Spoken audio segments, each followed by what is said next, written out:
आज जो हमने चीज़ पढ़नी है उसका नाम है Maxwell's equations and electromagnetic wave. Last time Maxwell's equations and electromagnetic waves के बारे में हम पढ़ चुके हैं।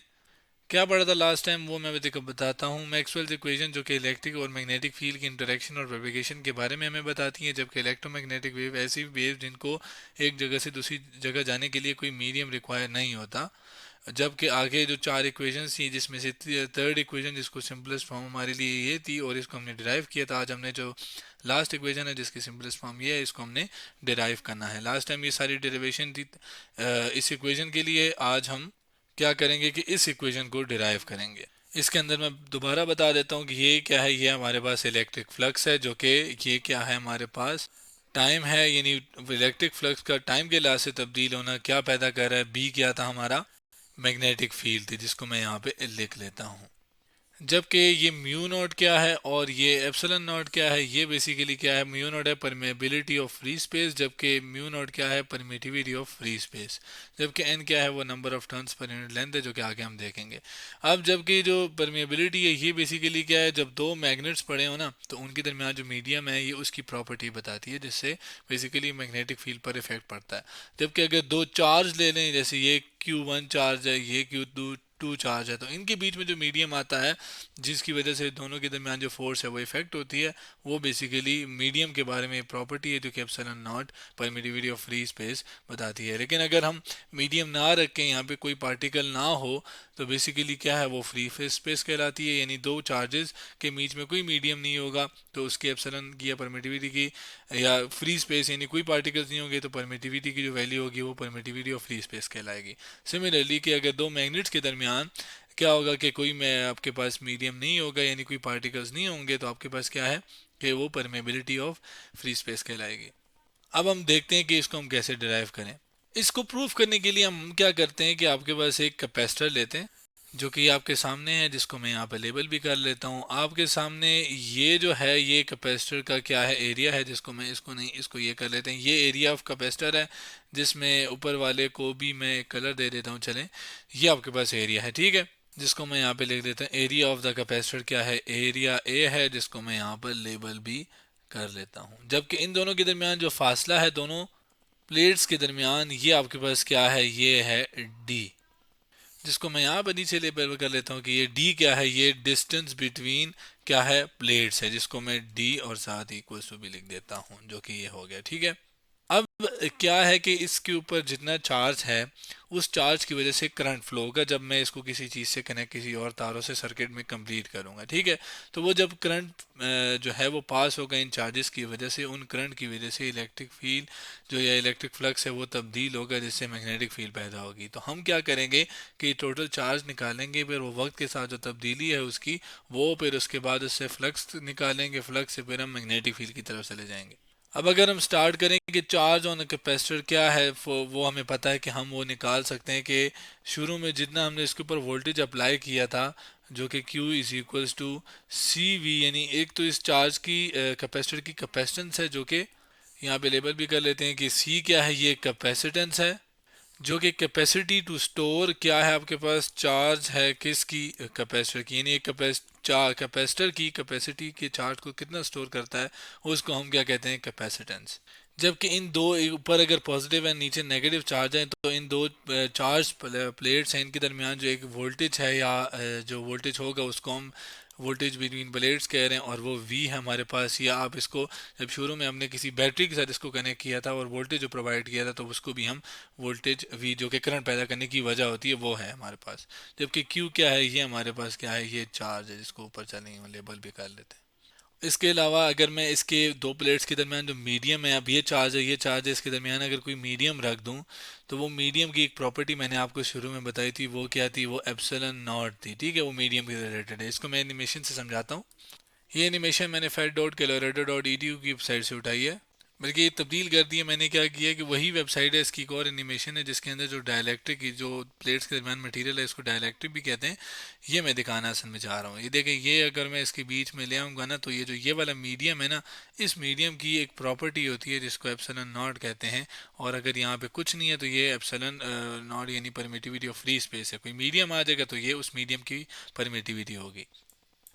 लेकिन चूंकि हम कह रहे हैं कि बीच में कोई पार्टिकल या कोई चीज़ हमने नहीं रखी, मतलब वैक्यूम है, तो आपके पास ये फ्री स्पेस परमिटिविटी आ गई। ठीक है, अब ये जो सी कैपेसिटेंस है ना, इसको हमने in terms of area, distance between plate और परमिटिविटी की टर्मिनोलॉजीज में पहले पढ़ा था। और ये पढ़ा था हमने कि सी जो है वो बराबर है permittivity multiply by area divided by distance, जो कि ये आपके पास है। अब ये कैपेसिटेंस की वैल्यू मैं यहाँ पर अगर डालूं, यानी इसके साथ आप कह लें एक किस्म का मैं v को मल्टीप्लाई कर दूं, मतलब c इधर लिखता हूँ, ठीक है, और साथ आप कह लें कि v को मल्टीप्लाई करूँ तो जाहिर है v इधर भी आएगा। तो ये आपके पास v ओवर d जो है ये कैपेसिटर के लिए किसके बराबर होता है? ये चीज़ बराबर होती है इलेक्ट्रिक फील्ड के। कौन सी चीज़ मैं जिसको यहाँ पर लेबल भी कर देता हूँ, ये सारी चीज़ बराबर होती है ई के, यानी बकाया क्या चीज़ है ये हम बेसिकली पढ़ चुके हैं। ठीक है, तो ये आपके पास क्या है, ये सी वी किसके बराबर आ जाएगा, एप्सिलॉन नॉट ए और ई के। ई क्या है, इलेक्ट्रिक फील्ड जो कि हम पढ़ चुके हैं, वी वो पोटेंशियल जो कि इन दोनों के दरमियान है, डी वो डिस्टेंस जो कि इन दोनों के दरमियान है। तो ये वी ओवर डी बराबर होता है ई के। तो सी वी की जगह मैं एप्सिलॉन नॉट ए और ई लिख सकता हूँ, जिसके लिए मैं यहाँ पर उस फॉर्म को सारी ले आया हूँ। लेफ्ट साइड पे जो Q है इसको मैं यहाँ से ही कॉपी करके इसके नीचे यहाँ पे लग देता हूँ। ये Q एप्सिलॉन नॉट A और E के बराबर आ गया।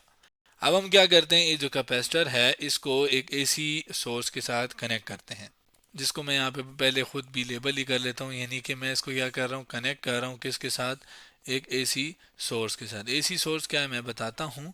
यहाँ पर ये आपके पास गया, यहाँ पर एसी सोर्स का बेसिकली जो सिंबल होता है वो यूं करके ये होता है। अब एसी सोर्स क्या है, जिसको मैं चले यहाँ पर एसी अल्टरनेटिंग, और ये सोर्स हो गया। अब क्या है कि एसी सोर्स क्या है कि ये वो करंट है या सॉरी ये वो डिवाइस है या वो सोर्स है जो कि अल्टरनेटिंग करंट पैदा करती है। एसी करंट क्या है, अल्टरनेटिंग करंट क्या है, ये मैं इस एनिमेशन से जिसमें बल्ब और ये एसी सोर्स कनेक्ट है और ये चार्जेस हैं, अगर आप चार्ज को देखें तो ऐसा अल्टरनेटिंग करंट क्या है जिसमें जो पोलैरिटी है वो चेंज हो, यानी पॉजिटिव से नेगेटिव और नेगेटिव से पॉजिटिव, या पॉजिटिव इधर है नेगेटिव इधर, तो अगले साइकिल में नेगेटिव इधर पॉजिटिव इधर, या आप कह लें डायरेक्शन, जो पोलैरिटी है बेसिकली वो चेंज होती है, जो कि आप नज़र आ रहा है, जिससे मैग्नीट्यूड भी चेंज होता है वक्त के लिहाज से। तो जब ये कैपेसिटर कनेक्ट होगा तो एक किस्म का कैपेसिटर में जो चार्ज है वो वक्त के लिहाज से तब्दील होगा। ठीक है, तो जब ये चार्ज जो कि वक्त के लिहाज से तब्दील हो रहा है, तो हम क्या कर सकते हैं कि यहाँ पर बल्कि चले नीचे ही कर लेते हैं, जिसको हम इसी इक्वेशन को यहाँ पे नीचे लिखते हैं, और हम ये कहते हैं कि आपके पास ये चार्ज जो कि वक्त के लिहाज से तब्दील हो रहा है, तो ये डेल बाय डेल टी हो जाएगा। और आपके पास ये राइट साइड पे भी मैं इसको ऐसे ही लिखता हूँ। ठीक है, इसको मैं यूं कर लेता हूँ, और ये आपके पास डेल बाय डेल टी जो कि चार्ज की क्या है, तब्दीली है वक्त के लिहाज से। अब जब चार्ज जो है वो यानी कितना चार्ज कितनी देर में तय हुआ, या कि चार्ज जो है वक्त के लिहाज से तब्दील हो रहा है, यानी चार्ज मूव हो रहा है आसान अल्फाज में, तो वो क्या पैदा कर रहा है, करंट पैदा कर रहा है। तो मैं इस del Q by del T की जगह आई यानी करंट लिख सकता हूँ। और ये आपके पास क्या है कि राइट साइड पे वो किसके बराबर है, डेल बाय डेल टी, और साथ एप्सिलन, और साथ ए, और ये साथ ई एरिया, सॉरी इलेक्ट्रिक फील्ड। अब जैसे हमने पहले क्या किया था, जब ये वाली इक्वेशन पहले दूसरी वाली तीसरी वाली इक्वेशन ये वाली ड्राइव की थी, तो हमने एक टर्म पढ़ी थी मैग्नेटिक फ्लक्स की, कि मैग्नेटिक फील्ड लाइंस किसी एरिया से गुजर जाएं तो उसको मैग्नेटिक फ्लक्स कहते हैं, और वो मैग्नेटिक फ्लक्स जब तब्दील होता है वक्त के लिहाज से तो इलेक्ट्रिक फील्ड पैदा होती है, और वो सॉरी ईएमएफ पैदा होती है, वो हमने डिटेल से देखा था। अब इलेक्ट्रिक फ्लक्स को हम मैथमेटिकल फॉर्म पढ़ी थी, फाई ई और बी ए पढ़ा था। ठीक है, कॉस थीटा में जो 180 डिग्री होने की वजह से माइनस आ गया, लेकिन जनरल जो फॉर्म है वो मैग्नेटिक फील्ड फ्लक्स की क्या थी, बी ए। इसी तरीके से अगर हम यहाँ पर आएँ तो यहाँ पर आपके पास एक फॉर्म बन रही है, ये ए ई या ई ए भी लिख सकते हैं। ये बेसिकली क्या बता रही है, इलेक्ट्रिक फ्लक्स को। इलेक्ट्रिक फ्लक्स क्या है कि जब मैग्नेटिक इलेक्ट्रिक फील्ड लाइंस किसी एरिया से पास हो तो उसे हम इलेक्ट्रिक फील्ड फ्लक्स कहते हैं, जो ये ई ए के बराबर है, जो कि मैं यहाँ पर लिख भी देता हूँ कि ये क्या है, ये बेसिकली इलेक्ट्रिक फ्लक्स है जो कि ई ए के बराबर है। तो अगर आप इस इक्वेशन को देखें, जिसको मैं क्या कर लेता हूँ कि हमारे पास बाकी सब तो ठीक है, लेकिन इस ए ई की जगह मैं क्या लिख लेता हूँ, मैं इलेक्ट्रिक फ्लक्स लिख लेता हूँ, जो कि फाई से ही रिप्रेजेंट किया जाता है, लेकिन यहाँ पे ई रखा जाता है। अब जो electric field between the plate of the capacitor है, या आप कह लें मैग्नेटिक फील्ड, जो एम्पेयर्स लॉ के मुताबिक, मतलब यहाँ पे अगर मैं एम्पेयर्स लॉ लिखूँ तो हमने ये चीज़ पढ़ी थी कि एम्पेयर्स लॉ के मुताबिक आपके पास जो मैग्नेटिक फील्ड है, जो कि किसी एक ऐसी चीज़ जो कि जिसके इर्द गिर्द करंट हो, मतलब एक करंट एक तार से जब करंट पास होता है ना, तो उसके इर्द गिर्द मैग्नेटिक फील्ड पैदा होती है। ये बेसिकली एम्पेयर्स ने बताया था, जिसको अगर हम लिखें एक जनरल फॉर्म हमने पढ़ी थी, म्यू नॉट एन आई। ठीक है, अब म्यू नॉट क्या है पता है हमें, आई क्या है ये हमें पता है, यहाँ पर हमने पढ़ा था, चले मैं इसको लेबल भी कर देता हूँ। ये करंट है जो कि चार्जेस का फ्लो करना है। एन क्या है कि कितने number of turns per unit length है, मतलब कि ये एक लूप है जिससे करंट पास हो रहा है, इसी तरह एक और लूप है, 3 4 जो भी हैं, तो लेंथ के लिहाज से कितने लूप आ रहे हैं इसको हम एन कहते हैं।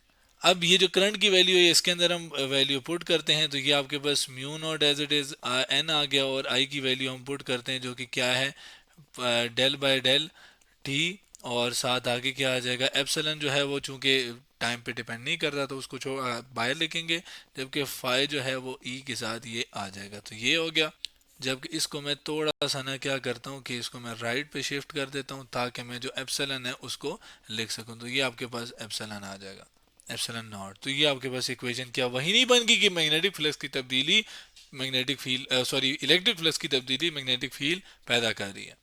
अब ये वो इक्वेशन है जो कि हमने बेसिकली डिराइव कर ली है। अब यहाँ पे एक छोटा सा कंसेप्ट है बेसिकली क्या, कि ये जो करंट है जो कि कहाँ से आ रहा है, कि जब फ्लक्स तब्दील हो रहा है टाइम के लिहाज से, इस करंट को हम क्या कहते हैं, डिस्प्लेसमेंट करंट। अब ये डिस्प्लेसमेंट करंट बेसिकली हुआ क्या था, अगर हम वापस से जो 4 इक्वेशंस हैं मैक्सवेल की इसमें जाएं, तो हमारे पास ये जो लास्ट में ये इक्वेशन है ना, इसके अंदर जो ये वाला पार्ट है ये पहले नहीं था। मैक्सवेल ने अपने मतलब जब ये वाला पार्ट ऐड किया, बेसिकली ये वाला पार्ट इसके अंदर पहले नहीं था और इसके अंदर ये वाला पार्ट ऐड किया गया जो कि मैक्सवेल ने किया, जिसकी वजह से फिर इन चारों इक्वेशंस को मैक्सवेल्स इक्वेशन कहा जाता है।